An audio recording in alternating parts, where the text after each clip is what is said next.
오늘 하나님의 말씀 제목은 값없이 주신 은혜를입니다.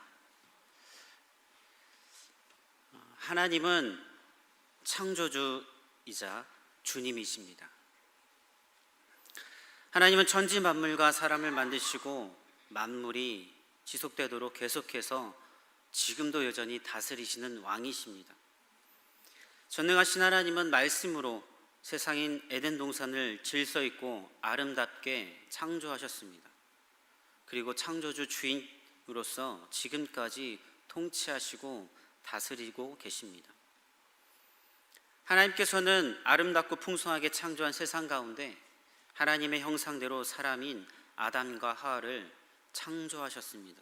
그리고 그 사람에게 그 모든 피조물을 다스리는 통치권을 주시고 생육하고 번성하여 땅에 충만하고 땅을 정복하라는 복과 사명을 주셨습니다.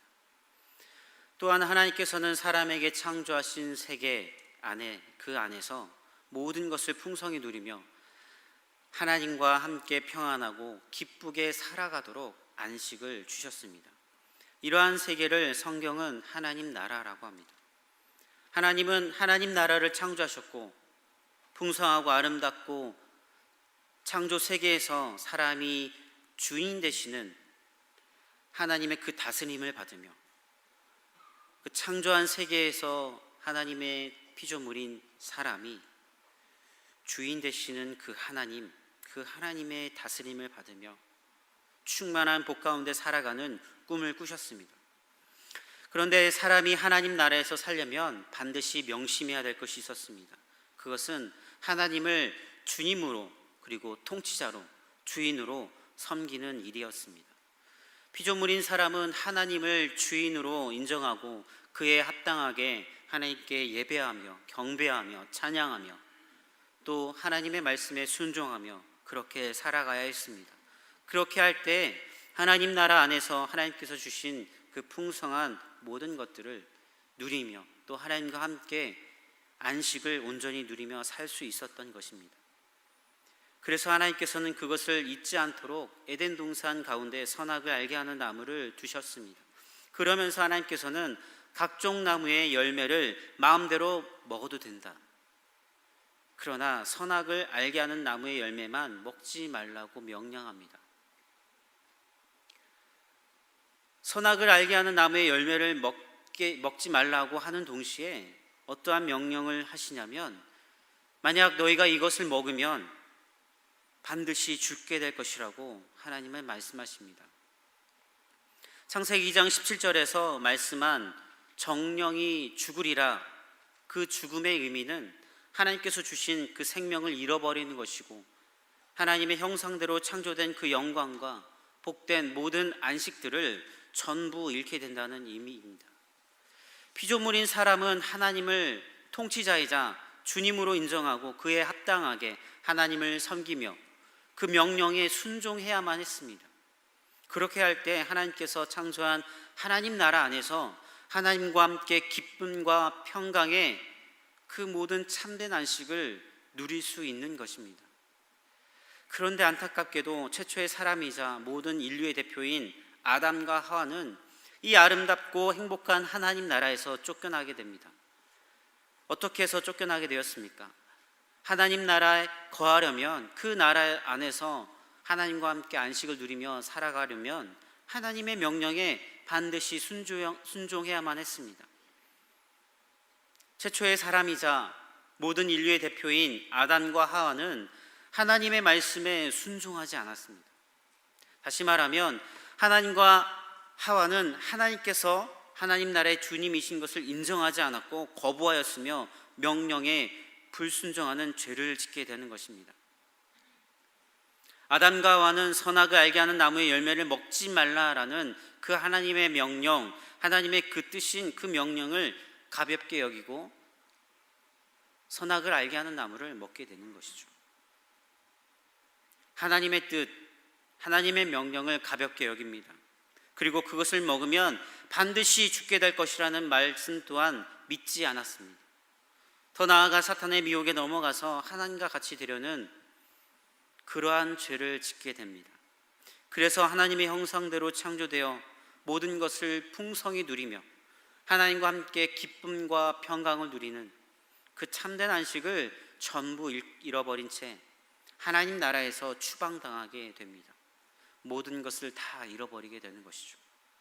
하나님이 주님이심을 인정하지 않고 자기 스스로 하나님이 주인 되어 그러한 행세를 하고 자기 마음대로 사는 것이 죄 중에 가장 큰 죄인 것입니다. 하나님 나라 안에서 하나님의 주인 되심을 부정하는 것, 그것은 결코 용납될 수 없었고 반드시 심판을 받게 되어 있습니다. 그래서 아담과 하와는 쫓겨나게 된 것입니다. 아담과 하와는 하나님을 대적하는 죄로 인해 저주 아래 놓여지게 됩니다. 그러나 하나님은 죄에 대해 심판하는 동시에 구원의 소망을 베풀어 주십니다. 죽을 수밖에 없는 사람에게 은혜를 베풀어 주셔서 영원하고 복된 생명을 얻을 수 있는 기회를 주신다는 그 소망의 메시지를 아담과 하와에게 가죽옷을 지어 입혀 주심을 통해서 보여주시고 나타내 주시는 것입니다. 성경은 우리에게 이렇게 말합니다. 모든 사람은 죄인이다. 로마서 3장 10절 말씀에 의인은 없나니 하나도 없다라고 우리에게 선포합니다. 이것은 모든 사람은 전부 다 죄인이라는 말씀입니다. 모든 사람이 전부 아담처럼 창조자 하나님을 주님으로 인정하지 않고 예배하지 않고 섬기기를 거부하고 하나님의 뜻에 불순종했다는 말씀인 것이죠. 성경은 이런 불순종을 하나님의 법인 율법의 관점에서 설명합니다. 하나님께서 아담에게 선악을 알게 하는 나무의 열매를 먹지 말라고 하는 그 한 가지 명령, 그 명령을 내려주시면서 순종을 요구하셨습니다. 그렇게 아담과 하와에게 순종을 요구하셨듯이 우리 모든 사람에게 그의 준하는 율법을 주십니다. 하나님께서는 모세를 통해 이스라엘 백성에게 율법을 주셨습니다. 이 율법은 로마서 7장 12절을 통해 거룩하고 의롭고 선한 하나님의 뜻이라고 말씀합니다. 그렇기 때문에 하나님의 뜻, 이 뜻, 거룩하고 의롭고 선한 하나님의 이 뜻은, 율법은 하나님의 백성이 마땅히 순종해야 하며 하나님의 말씀의 명령에 적극적으로 동참해서 살아가야 할 법이었습니다. 그러므로 모든 사람은 하나님의 법인 율법을 준수해야 할 의무를 가진 것이죠. 로마서 3장 19절 말씀에 이렇게 고백합니다. 우리가 알거니와 무릇 율법이 말하는 바는 율법 아래 있는 자들에게 말하는 것이니 이는 모든 입을 막고 온 세상으로 하나님의 심판 아래 있게 하려 함이니라. 아멘. 성경은 율법을 준수해야 할 의무를 지닌 사람은 율법 아래 있는 자들에게, 그 율법 아래 있는 자들에게 말하는 것이라고 말하는 것을 통해서 모든 사람은 율법 아래 있는 자들이라고 말하고 있는 것입니다. 이런 사람들은 결국 하나님의 심판 아래 있다고 선언하는 것이죠. 모든 사람은 한 명도 예외 없이 하나님의 형벌을 받아야 한다고 성경은 말합니다. 갈라디아서 3장 10절 말씀을 통해 무릇 율법 행위에 속한 자들은 저주 아래 있나니 기록된 바 누구든지 율법책에 기록된 대로 모든 일을 항상 행하지 아니하는 자는 저주 아래 있는 자라 하였습니다. 율법을 지킨다는 것은 율법의 모든 계명을 한 번도 예외 없이 다 지킨다는 것을 의미합니다.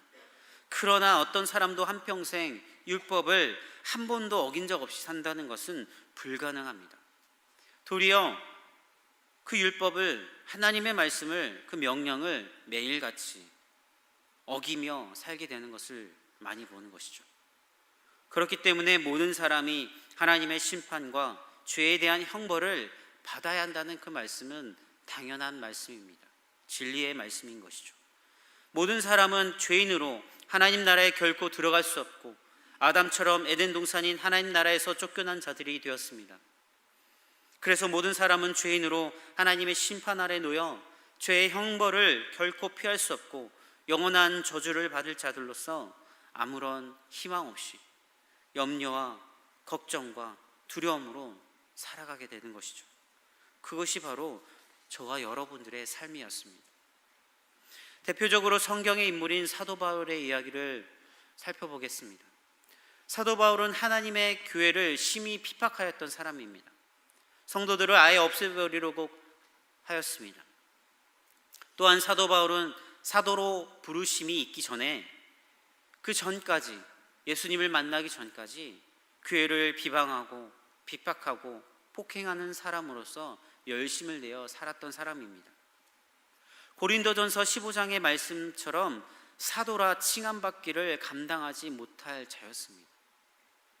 하나님의 교회를 핍박하는데 엄청난 열정을 보였고, 교회를 핍박하는 것을 넘어서 교회를 아예 없애버리려고까지, 잔멸시키려고까지 했던 사람이었습니다. 그러던 사도 바울이 다메섹 도상에서 자신이 그토록 부인하던 예수님을 영광 중에 만나게 되었습니다. 바울은 사울아 사울아 내가 왜 나를 핍박하느냐, 나는 내가 핍박하는 나사렛 예수라 라는 예수님의 음성을 듣게 됩니다. 이것을 기점으로 사도 바울의 인생은 완전히 뒤바뀌게 됩니다. 어떻게 그렇게 죄인이었던, 큰 죄악을 범하고 악을 행했던 그 악명 높은 사도 바울의 그 죄를, 그 죄인을, 그 사도 바울을 의롭다 여겨주시며 의인으로 여겨주시고 사도로 삼아주셨을까요? 그것은 하나님의 값없는 은혜였다고 사도 바울이 고린도전서 15장 9절과 10절 말씀을 통해 우리에게 고백하며 말씀을 전해주고 있습니다. 고린도전서 15장 9절에서 10절 말씀은 나는 사도 중에 지극히 작은 자라 내가 하나님의 교회를 핍박하였으므로 사도라 칭함을 받기에 감당치 못할 자로라. 그러나 나의 나된 것은 하나님의 은혜로 된 것이니 내게 주신 그의 은혜가 헛되지 아니하여 내가 모든 사도보다 더 많이 수고하였으나 내가 아니요 오직 나와 함께 하신 하나님의 은혜로다. 아멘. 모든 것이 하나님의 은혜입니다. 내가 의롭게 된 것이, 내가 그토록 죄악을 저질렀던 그 모든 것이 사하여지고 하나님의 사도로 부르심 받은 모든 것이 하나님의 은혜입니다 라고 고백하는 것을 볼 수 있습니다. 그런 사도 바울은 디모데전서 1장 15절에 어떻게 고백하냐면 나는 죄인 중에 괴수라 라고 고백합니다.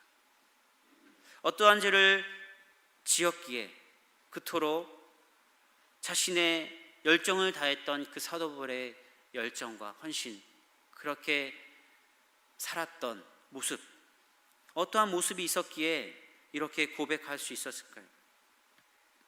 바울은 세상적으로 보면 성적으로 문란하거나 술에 취해 흥청망청 살거나 거친 말, 그리고 무례한 행동, 그렇게 했던 사람이 아니었습니다. 오히려 철저한 율법주의자로서 완벽한 도덕을 가지고 그 도덕을 추구하며 완벽하게 살려고 노력했던 사람이었습니다. 바울은 종교적 열심이 있어서 교회를 핍박하고 성도들을 죽였죠. 그러나 그것은, 교회를 핍박하고 성도들을 죽인 것은 개인적 탐심과 자신의 그 명예욕 때문에 그런 것이 아니라 종교적 열심과 공적인 행위라는 그 명목 아래서 그런 악을 행했던 것입니다. 대부분의 사람들은 도덕적으로 지탄받을 만한 행위를 하지 않고 남들에게 해를 입히지 않았으며 또 윤리적으로 위배되는 짓을 하지 않은 이상 자기에게 죄가 없다고 생각합니다. 이러한 관점에서 보면, 세상의 관점으로 보면 사도 바울은 죄가 없는 사람과 같습니다. 오히려 깨끗한 사람으로 보입니다. 사회의 도덕적 통념을 뛰어넘는 사람이었고 윤리적으로도 깨끗하게 살았고 율법을 누구보다 철저하게 지키며 살았습니다. 세상적으로 볼 때, 그 시대 상황으로 볼 때 정말 훌륭한 사람이었습니다. 그렇기 때문에 사도 바울은 그러한 깨끗한 양심과 그러한 종교적 열심, 그 시대의 분위기에 맞춰서 열심을 내는 그러한 자신의 일에 확신이 있었던 것입니다. 그래서 나라에서 나오는 그 공문서를 가지고 법적으로 정당하게 교회를 핍박하고 성도들을 죽였던 것입니다. 외형적으로 볼 때 사도 바울의 이 행위는 문제될 것이 하나도 없습니다. 사회적으로 법적으로 합법적인 사람, 그렇게 합법적으로 행동했던 사람으로 보여집니다. 그런 사도 바울이 다메섹 도상에서 어떠한 죄를 고백하였을까요? 그것은 예수님을 만남을 통해서, 예수님을 영광스럽게 만남을 통해서 진정한 죄가 무엇인지 깨닫게 되었던 것입니다. 또한 그 죄를 고백했던 것입니다. 그렇다면 그 진정한 죄가 무엇이었을까요? 죄는 누가복음 10장 16절에서 말씀하는 것처럼 하나님과 예수님을 저버리는 것입니다. 여기서 저버린다는 것은 대적한다는 의미입니다. 하나님을 대적하는 것, 예수 그리스도를 대적하는 것, 그것은 예수 그리스도를 거부하는 것입니다. 예수 그리스도를 거부하는 일은 이 땅에서, 이 세상에서 가장 크고 가장 심각한 죄입니다. 세상 사람들은 진정한 죄의 깨달음과 회개의 필요성을 알지 못합니다. 결코 알 수 없습니다. 알려고 해도 도무지 이해가 되지 않습니다. 그러나 교회 안에서조차 죄가 무엇인지 바로 알지 못한 채 하나님의 은혜를 누리지 못하고 있는 안타까운 현실을 볼 때가 종종, 너무나 많이 있습니다. 그것은 죄의 깊이와 그 크기를 잘 인식하지 못하기 때문에 하나님으로부터 엄청난 허물을 덮어주시는 그 은혜들을 풍성히 누리지 못하는 것입니다. 예수 그리스도를 거부하는 것은 가장 심각한 죄입니다. 이것은 창조주 하나님을 주님으로, 주인으로, 통치자로 인정하는 것을 거부하는 것이고 하나님의 명령에 불순종하는 것입니다. 이 심각한 죄는 이 세상에서 있는 모든 사람, 이 세상의 모든 사람에게 해당된다고 성경은 말합니다. 오늘 읽은 본문 말씀 로마서 3장 23절 다 같이 보겠습니다.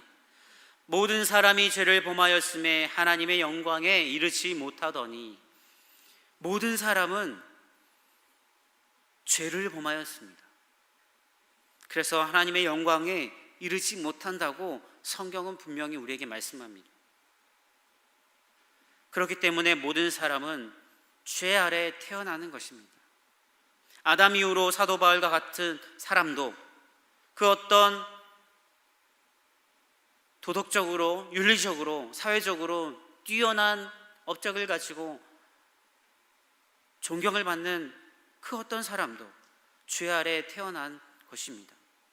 여기에 있는 저와 여러분 모두는 죄의 노예로, 사탄의 노예로, 육체의 노예로 살던 사람들이었습니다.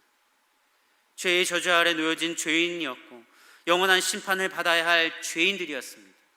그런데 그런 우리가 하나님은 값없는 은혜로 우리를 의롭다 여겨주셨습니다. 어떻게 된 일입니까? 그것은 죄인인 우리에게 기쁜 소식이 전해진 것입니다. 이 기쁜 소식은 복음인 것이죠. 이 복음은 우리 같은 죄인도, 죄의 노예로 태어난 저주받았다 마땅한 죄인도 구원받을 수 있고 하나님 나라에 들어갈 수 있는 놀라운 기쁜 소식인 복음입니다. 의인만 들어갈 수 있는 하나님 나라에 율법을 지킴으로 의롭다 인정할 방식 외에 다른 방식인 하나님의 한 의가 나타나게 된 것입니다. 그분이 바로 예수 그리스도이십니다. 오늘 본문 말씀, 읽은 말씀 앞절에 21절과 22절 말씀을 다 같이 보겠습니다. 이제는 율법 외에 하나님의 한 의가 나타났으니 율법과 선지자들에게 증거를 받은 것이라. 곧 예수 그리스도를 믿음으로 말미암아 모든 믿는 자에게 미치는 하나님의 은이 차별이 없느니라. 아멘. 하나님은 우리를 구원하시기 위해 하나님의 아들이신 예수 그리스도를 이 세상에 보내주셨습니다. 그리고 예수 그리스도를 우리를 대신해서 화목제물로 세워주십니다. 이것으로 인해 범죄하여 하나님의 영광을 잃어버린 자들이 죄사함을 받을 기회가 생긴 것입니다. 로마서 3장 25절 말씀에 이 예수를 하나님이 그의 피로 인하여 믿음으로 말미암아 화목제물로 세우셨으니 이는 하나님께서 길이 참으시는 중에 전에 지은 죄를 간과하심으로 자기의 의로우심을 나타내려 하심이니. 화목제물인 그 화목제물은 죄인에 대한 하나님의 그 진노가 해결되도록 대신 드려지는 제물을 의미합니다. 하나님의 진노는 왜 오게 되었습니까? 로마서 1장 18절에 이렇게 말씀합니다. 하나님의 진노가 불의로 진리를 막는 사람들의 모든 경건치 않음과 불의에 대하여 하늘로 쫓아났나니. 하나님의 진노는 불의로 진리를 막는 사람들의 모든 경건치 않음과 불의로 인해서 오게 된 것입니다. 그런데 하나님의 진노가 정당합니까? 라고 말을 하는 사람들이 종종 있습니다. 하나님은 사랑이신데 그렇게 사랑하시는 그 사랑이 많으신 하나님이신데 하나님의 진노, 무서운 하나님으로 그렇게 진노하셔야만 했습니까? 라고 묻는 사람들이 있습니다. 그런 묻는 사람들에게 이렇게 대답합니다. 맞습니다. 하나님의 진노는 정당합니다. 왜냐하면 하나님의 진노는 악한 모든 것에 대한 하나님의 대적이기 때문에 그렇습니다. 왜냐하면 하나님은 빛이시고 그 안에 어두움이 전혀 없기 때문에 악한 모든 것에 대한 변함없이 적대하는 하나님이시기 때문에 그렇습니다. 하나님의 성품은 악을 미워하고 혐오하는 것입니다. 하나님의 거룩하심으로 말미암아 그 하나님의 진노는 당연한 것입니다. 그러므로 모든 사람은 죄인이고 저주 아래 있으며 하나님의 진노와 심판을 피할 수 없는 무능력한 존재입니다. 그럼에도 불구하고 혹시 아직도 이러한 생각을 가지고 계신 분들이 있는지 궁금합니다. 나는 사도 바울과 같이 비슷하게 도덕적으로 윤리적으로 지탄을 받지 않을 뿐만 아니라 사회적으로도 덕망이 높고 존경을 받을 만한 아주 훌륭한 사람이다. 나는 사도 바울처럼 살인하지 않았습니다. 그렇다고 해서 하나님의 진노에서 벗어날 수 있을까요? 결코 그럴 수 없습니다. 나는 살인하지 않았습니다 라고 말하는 사람에게 예수님은 마태복음 5장 22절을 통해 이렇게 말씀합니다. 나는 너에게 이르노니 형제에게 노하는 자마다 심판을 받게 되고 형제에 대하여 나가라 하는 자는 공회에 잡히게 되고 미련한 놈이라 하는 자는 지옥불에 들어가게 되리라. 또한 나는 다윗과 같이 간음을 하지 않는 거룩한 사람입니다 라고 말하는 사람에게 예수님은 마태복음 5장 28절 말씀을 통해 이렇게 말씀합니다. 나는 너에게 이르노니 여자를 보고 음욕을 품는 자마다 마음에 이미 간음하였음이니라. 우리의 마음의 탐심, 우리 마음의 욕심, 비열함, 질투, 그 시기하는 마음, 미워하는 것, 이러한 수치와 죄에서 우리는 결코 벗어날 수 없는 무능력한 죄인입니다. 우리는 율법의 저주 아래 속해 있는 심판을 받아 마땅한 존재인 것이죠. 이런 무능력한 죄인을 하나님께서는 예수 그리스도를 화목제물로 세우셔서 그 진노를 대신 받게 하심으로 죄인인 우리를 하나님의 진노에서 벗어나게 하신 것입니다. 그것이 바로 십자가의 은혜이고 하나님의 값없는 은혜입니다. 우리에게 어떠한 공로도 어떠한 행위도 요구하지 않으시고 값없이 주신 하나님의 은혜인 것이죠.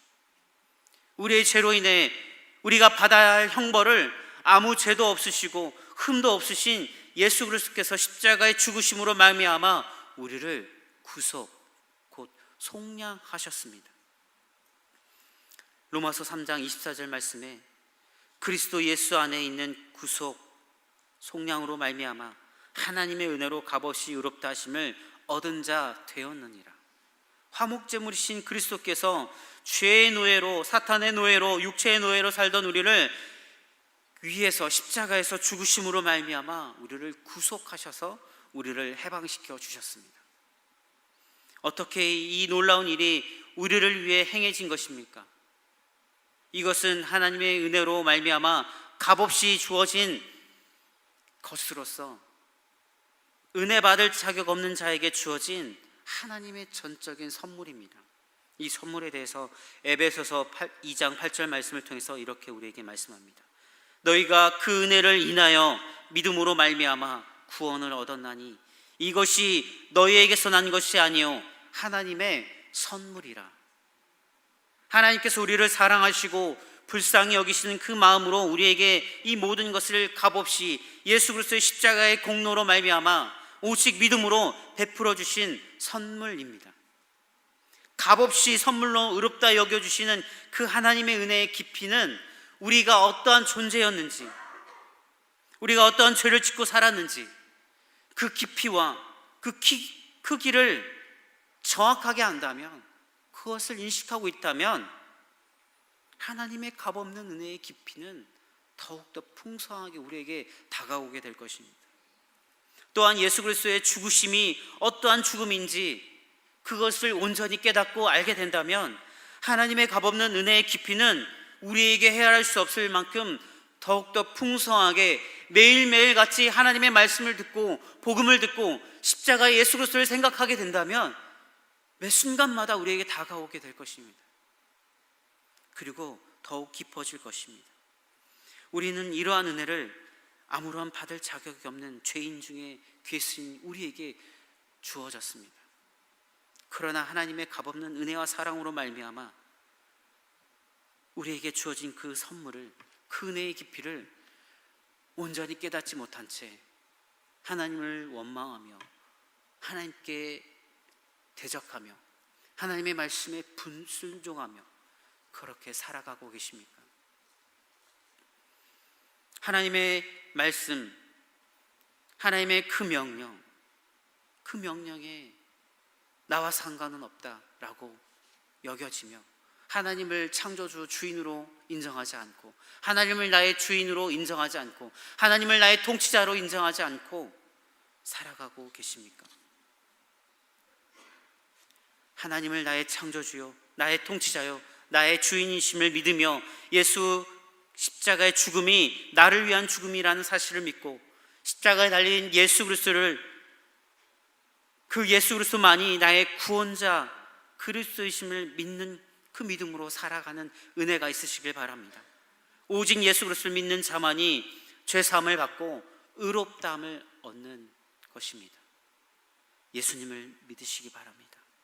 어떠한 상황과 환경 속에서도 이러한 믿음을 굳게 지켜나가시기 바랍니다. 우리 자신을 바라보지 마시기 바랍니다. 우리 자신을 바라보면 한없이 낮아지고 죄인된 본성, 그 정죄감, 죄의 노예인 것밖에 보이지 않을 것입니다. 그러나 우리가 눈을 들어 하나님을 바라보고 예수 그리스도를 바라보고 하나님께서 우리에게 행하신 그 일들을 바라보고 예수 그리스도께서 십자가를 통해서 그리고 부활을 통해서 행하신 그 일들을 바라보며 하나님만을 의지할 때, 하나님만을 신뢰할 때, 예수 그리스도만을 신뢰할 때 비로소 참된 평안과 기쁨과 하나님의 안식, 그 소망을 누리며 살아가게 될 것입니다. 어떠한 상황도, 고통의 순간에도 오직 하나님만을 신뢰하고 견뎌내시고 예수 그리스도를 믿는 그 믿음을 잃어버리지 않길 바랍니다. 그것이 하나님께 영광을 돌리는 성도의 삶의 모습일 것입니다. 그러한 일들이 저와 여러분들에게 일어나시길 예수님의 이름으로 간절히 축원합니다.